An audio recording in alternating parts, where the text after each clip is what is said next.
8वें दिन की दुआ। बिस्मिल्लाहिर्रहमानिर्रहीम। ऐ माबूद, आज के दिन मुझे यतीमों पर रहम करने, यतीमों को खाना खिलाने, खुले दिल सबको सलाम कहने और शुरफा के पास बैठने की तौफीक दे अपने फजल से। ऐ आरज़ूमंदों की पनाहगाह। बिस्मिल्लाहिर्रहमानिर्रहीम।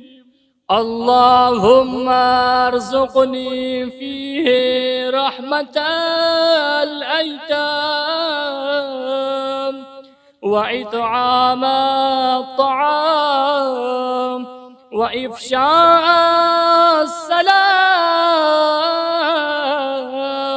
व सुहबतल किराम बितौलिका या मलजअल आमिलीन।